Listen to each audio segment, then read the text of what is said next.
Hi, this is DJ Sibian. Before I posted any videos for my Glyph series, I first established a consistent visual identity for it. I had already designed my logos, I had chosen a font family that was complementary and free, and I created several motion elements in After Effects. In this video, I will attempt to recreate my logo intro solely on my iPad Mini 2. I will be using CUT Pro and LumaFusion. Right away I realize this isn't an equal comparison. After Effects is a motion designer and compositor, while CUT Pro and LumaFusion are video editors. But let me make 2 points. 1. There aren't any motion designer compositor apps for iOS. There are many apps that have preset motion designs that let you customize the text and maybe some minor details, but there are no apps that let you design motion from scratch. 2.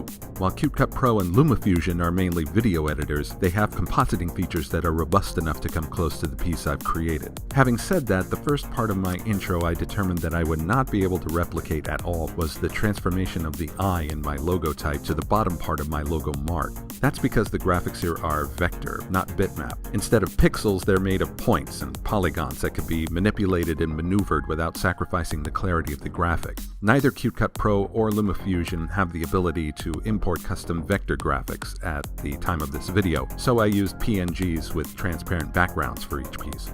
A quick word about keyframing. Keyframing is the automatic animation of an object by setting up 2 or more points with the object in a changed state and letting the computer interpolate between them. In LumaFusion, they're called keyframes. CUT Pro calls them transitions. In CUT Pro, I ran into a perplexing roadblock. When I imported a graphic like this and attempted to add a new transition, I get this error message, not enough space. I thought I had run out of space in memory for the app to handle transforming this graphic. I tried lowering the resolution of the graphic to bring the file size down. I tried using my iPhone 7 Plus for this piece because it's more powerful. I even tried rendering several passes of video and graphics to try and keep memory requirements down, but I still ran into this error, and it was then that I discovered my mistake. Not enough space means there's not enough length in the clip to insert a transition. Once I made the clip longer, I can insert as many transitions as would fit. Transitions can have multiple changes in property like movement and size change, but are limited to only 2 points in CUT Pro. So here, when I wanted to have the logo mark shrink in size but not fade out until later, I had to awkwardly cut the clip where it just shrank, use the pinch tools to resize the graphic, then make a new transition where the logo mark fades as well as shrinks. CUT Pro's controls aren't really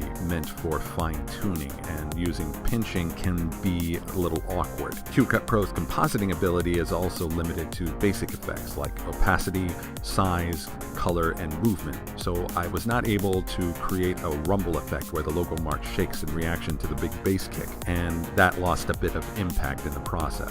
LumaFusion fares a lot better. Overall, the interface and touch controls are much less clunky, keyframes can have more than 2 points for more complex animation, and there are numerous effects that can be layered, and each layer can have their own set of keyframes. And while it doesn't match the effect I created in the original, I was able to find a couple of effects to layer that makes a great rumbling look to the drop of that kick sound. As far as rendering, both CUT Pro and LumaFusion do a great job. I rendered both in 1080p, and because they keep the transparent backgrounds of the PNGs of each graphic, I can have the option of inserting a background behind the intro and have it still look professional. So there's my comparison.